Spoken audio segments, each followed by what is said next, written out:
Hi dears, welcome back to our channel. അപ്പോൾ ഇന്നത്തെ video നിങ്ങൾക്ക് എന്തായാലും ഭയങ്കര യൂസ്ഫുൾ ആയിട്ടുള്ളൊരു വീഡിയോ ആയിരിക്കും. കാരണം എനിക്ക് ഡെലിവറിക്ക് ശേഷം ഉണ്ടല്ലോ ഈ വൈറ്റ് ഹെഡ്സും ബ്ലാക്ക് ഹെഡ്സും നല്ല രീതിയിൽ കൂടിയിട്ടുണ്ട്. പിന്നെ അതുപോലെ തന്നെ കണ്ണിന് ചുറ്റും നല്ല കറുപ്പുണ്ട് കേട്ടോ. അപ്പോൾ അതിപ്പോൾ കുറഞ്ഞ് വരുന്നുണ്ട്. അപ്പോൾ അതിന് വേണ്ടി ഞാൻ ചെയ്യണ ഒരു ടിപ്പാണ് കേട്ടോ ഒന്ന് നിങ്ങൾക്ക് പറഞ്ഞു തരുന്നത്. അപ്പോൾ ഫസ്റ്റത്തേന്ന് പറയുമ്പോൾ ഓയിൽ മസാജാണ്. അപ്പോൾ ഞാൻ കുളിക്കണേക്കാൾ ഒരു അരമണിക്കൂർ മുന്നേ ഈ പണികളൊക്കെ തുടങ്ങും കേട്ടോ.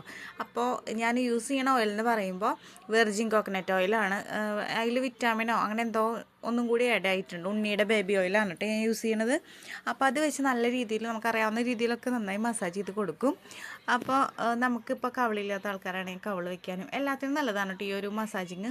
പിന്നെ നമുക്ക് വൈറ്റ് ഹെഡ്സും ബ്ലാക്ക് ഹെഡ്സും ഉള്ളോട്ട് നല്ല രീതിയിൽ ഈ ഓയിൽ വെച്ചിട്ട് നല്ല രീതിയിൽ നമ്മുടെ കൈ കൊണ്ട് നല്ല രീതിയിൽ പ്രസ് ചെയ്തിട്ട് നമ്മൾ കുറച്ചധികം നേരം അവിടെ മസാജ് ചെയ്യാം. അപ്പോൾ നമ്മുടെ കൈ ചൂടായിട്ട് ആ എണ്ണ അതിലേക്ക് ഇതാവാനും ആ വൈറ്റ് ഹെഡ്സും ബ്ലാക്ക് ഹെഡ്സും പെട്ടെന്ന് റിമൂവ് ആവാനും നമ്മളെ ഹെൽപ്പ് ചെയ്യും കേട്ടോ. ഇനി ഈ ഒരു ഇത് കുറച്ച് നേരം ചെയ്തതിന് ശേഷം പിന്നെ നമുക്കൊരു പാക്ക് ഇടാം. പാക്കിന് ആവശ്യമായിട്ടുള്ള സംഭവം എന്ന് പറയുമ്പോൾ തൈര്, നല്ല കട്ടത്തൈര് എടുക്കുക, പിന്നെ കുറച്ച് മഞ്ഞൾപ്പൊടി എടുക്കുക, കുറച്ച് അരിപ്പൊടി എടുക്കുക. അരിപ്പൊടി എടുക്കുമ്പോൾ അധികം തരിയുള്ള ടൈപ്പ് പൊടി എടുക്കാണ്ടിരിക്കുക കേട്ടോ. നല്ല നൈസ് പൊടിയിൽ ഈ പത്തിരിക്കൊക്കെ നമ്മൾ ഉണ്ടാക്കുന്നത് അങ്ങനത്തെ പൊടി എടുത്തിട്ട് നന്നായി മിക്സ് ചെയ്യുക. എന്നിട്ട് നമുക്കിനി ഇത് അപ്ലൈ ചെയ്ത് കൊടുക്കാം. അപ്ലൈ ചെയ്യുമ്പോൾ ഞാൻ മണത്തോക്കിയതാണ് കേട്ടോ എങ്ങനെയുണ്ടെന്ന്. മണത്തോക്കിയപ്പോൾ ഒരു മോര് കറിയുടെ മണം തോന്നി എനിക്ക്, കാരണം മഞ്ഞപ്പൊടി ഇട്ടപ്പോഴേ മോര് കച്ചിൻ്റെ സ്മെല്ല്. എന്നിട്ട് നമുക്ക് ഈ പാക്ക് നല്ല രീതിയിൽ മുഖത്ത് എല്ലായിടത്തും അപ്ലൈ ചെയ്ത് കൊടുക്കാം. അപ്പോൾ കഴുത്തിൽ കറുപ്പ് നിറമുള്ളവർക്കൊക്കെ ഇത് ബെസ്റ്റാണ് കേട്ടോ. അപ്പോൾ നമ്മൾ ഓയിൽ മസാജും കൂടി ചെയ്തിട്ടുണ്ടെങ്കിൽ നമുക്ക് ഇതിൻ്റെ റിസൾട്ട് ഇരട്ടി എന്താ പറയുക റിസൾട്ടായിരിക്കും. അപ്പോൾ ഇത് കണ്ണിൻ്റെ മുകളിലും നമുക്ക് അപ്ലൈ ചെയ്യാം. പിന്നെ മഞ്ഞൾ അലർജി ഉള്ള ആൾക്കാർ മഞ്ഞൾ ചേർക്കണമെന്നില്ല കേട്ടോ. അതിൻ്റെ പകരം നമുക്ക് മുൾട്ടാനി മിട്ടിയോ മറ്റോ ചേർക്കാം. അപ്പോൾ ഇത് കണ്ണിൻ്റെ മുകളിൽ പറ്റുമ്പോൾ ശ്രദ്ധിക്കേണ്ട കാര്യം എന്ന് പറയുമ്പോൾ ഞാൻ നേരത്തെ പറഞ്ഞല്ലോ, നല്ല തരിയുള്ള റൈസ് പൗഡർ എടുക്കരുത്. തരിയുള്ളത് എടുക്കുമ്പോൾ നമ്മുടെ കണ്ണിൻ്റെ അവിടുത്തെ ആ ഒരു സ്കിൻ എന്ന് പറയുമ്പോൾ ഭയങ്കര എന്താ പറയുക തിന്നായിട്ടുള്ള സ്കിന്നായിരിക്കും.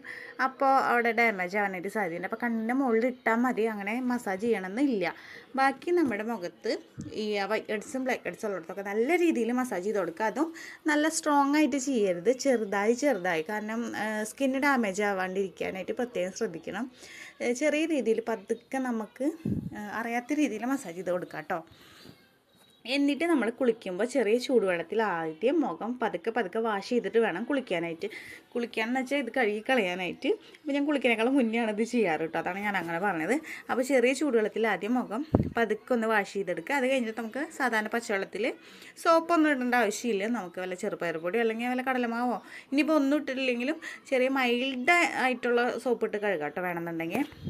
അപ്പോൾ നമുക്ക് ഡെലിവറി കഴിഞ്ഞിരിക്കുന്ന ടൈമിൽ നമ്മൾ അങ്ങനെ അധികം സോപ്പ് യൂസ് ചെയ്യില്ല, അതാണ് ഞാൻ അങ്ങനെ പറഞ്ഞത്. പിന്നെ ശ്രദ്ധിക്കേണ്ട ഒരു കാര്യം എന്ന് പറഞ്ഞു കഴിഞ്ഞാൽ നമ്മൾ ചൂടുവെള്ളത്തിൽ വാഷ് ചെയ്ത് കഴിഞ്ഞിട്ട് പച്ചവെള്ളത്തിൽ വാഷ് ചെയ്യണം. അല്ലെങ്കിൽ നമ്മുടെ പോൾസ് ഓപ്പൺ ആയിട്ട് ഇരുന്നിട്ട് അതിൽ പിന്നെ വല്ല അഴുക്കൊക്കെ കയറി കുരുക്കളൊക്കെ വരാൻ സാധ്യതയുണ്ട് കേട്ടോ. അപ്പോൾ ചൂടുവെള്ളത്തിൽ നമ്മളെപ്പോൾ മുഖം കഴുകിയാലും അതിനുശേഷം പച്ചവെള്ളത്തിലും കൂടി ഒന്ന് വാഷ് ചെയ്യണം കേട്ടോ. അപ്പോൾ എൻ്റെ മുഖത്ത് ഒന്ന് ഡ്രൈ ആയി വന്നിട്ടുണ്ട്. അപ്പോൾ നമുക്കൊന്ന് വാഷ് ചെയ്ത് എൻ്റെ കുളിയൊക്കെ കഴിഞ്ഞിട്ട് ഇനി കാണാം കേട്ടോ എങ്ങനെയുണ്ട് അതിൻ്റെ ഒരു റിസൾട്ട് എന്ന്. അപ്പോൾ നമുക്കിതൊരു കയ്യിലും കാലിലൊക്കെ യൂസ് ചെയ്യാൻ പറ്റുന്ന അടിപൊളി പാക്കാണ് കേട്ടോ. അപ്പോൾ അതാ കുളിയൊക്കെ കഴിഞ്ഞ് വന്നു. അപ്പോൾ നിങ്ങൾക്ക് എൻ്റെ മൂക്ക് കണ്ടാൽ അറിയാം നല്ല സോഫ്റ്റ് ആയിട്ടുണ്ട്, നല്ല രീതിയിൽ വൈറ്റ് ഹെഡ്സും ബ്ലാക്ക് ഹെഡ്സും ഒക്കെ പോയിട്ടുണ്ട് കേട്ടോ. അത് കഴിഞ്ഞ് ഞാൻ പിന്നെ അപ്ലൈ ചെയ്യാൻ പോകുന്നത് ഞാൻ ഡെയിലി യൂസ് ചെയ്യണ ഒരു ക്രീമാണ്, പോൺസിൻ്റെ ക്രീമാണ് കേട്ടോ. അപ്പോൾ ഈ ഒരു ക്രീം എന്ന് പറഞ്ഞു കഴിഞ്ഞാൽ എനിക്ക് ഭയങ്കര എന്താ പറയുക നല്ലതായിട്ട് തോന്നിയിട്ടുള്ള ക്രീമാണ്. ഇത് ഞാൻ കുളി കഴിഞ്ഞ് വന്നു കഴിഞ്ഞാൽ മറക്കാതെ പറ്റണ ഒരു ക്രീമാണ് കേട്ടോ. ഞാൻ കുറേ നാളായി യൂസ് ചെയ്യാൻ തുടങ്ങിയിട്ട്, പ്രഗ്നൻസി ടൈം തൊട്ട് ഞാൻ യൂസ് ചെയ്യാൻ തുടങ്ങിയതാണ്. നല്ല റിസൾട്ടുള്ള ക്രീമാണ്. റിസൾട്ട് എന്ന് പറഞ്ഞാൽ നമ്മുടെ സ്കിൻ നല്ല സോഫ്റ്റ് ആവാൻ, അതുപോലെ നല്ല ഹൈഡ്രേറ്റ് ആയിട്ട് വെക്കാനൊക്കെ നല്ല രീതിയിൽ ഹെൽപ്പ് ചെയ്യണ ഒരു ക്രീമാണ്. അപ്പം നിങ്ങൾക്ക് ഇതെല്ലാ സ്കിൻകാർക്കും യൂസ് ചെയ്യാൻ പറ്റുന്ന ഒരു അടിപൊളി ക്രീമാണ് കേട്ടോ. അപ്പോൾ ഞാൻ അത് വാങ്ങിയത് ഫ്ലിപ്കാർട്ടിൽ നിന്നാണ് കേട്ടോ വാങ്ങിയത്. അപ്പം നിങ്ങൾക്ക് ഇതുപോലെ നല്ലൊരു ക്രീം നോക്കി നടക്കണ ആൾക്കാരാണെങ്കിൽ ഈ ഒരു ക്രീം നല്ല യൂസ്ഫുള്ളായിരിക്കും. അപ്പോൾ നിങ്ങൾ എന്തായാലും ഈ ഫേസ് പാക്കും ഈ കാര്യങ്ങളൊന്ന് ഫോളോ ചെയ്ത് നോക്കും. നിങ്ങൾക്ക് റിസൾട്ട് ഉണ്ടെങ്കിൽ നമ്മുടെ കമൻറ്റ് ബോക്സിൽ വന്ന് അറിയിച്ചോളൂ കേട്ടോ. റിസൾട്ട് കിട്ടാണ്ടിരിക്കില്ല, നല്ല അടിപൊളി ഒരു റുട്ടീനാണ് ഞാൻ പറഞ്ഞത്. അപ്പോൾ ഇത്രയേ ഉള്ളൂ നമ്മുടെ ഇന്നത്തെ വീഡിയോ, ഒരു കുഞ്ഞു വീഡിയോ ആണ്. അപ്പോൾ നിങ്ങൾക്ക് ഇഷ്ടപ്പെട്ടെന്ന് വിചാരിക്കുന്നു. അപ്പോൾ ഞാൻ നേരത്തെ പറഞ്ഞ പോലെ പുതിയ വീഡിയോസായിട്ട് കാണും വരെ എല്ലാവർക്കും ബൈ.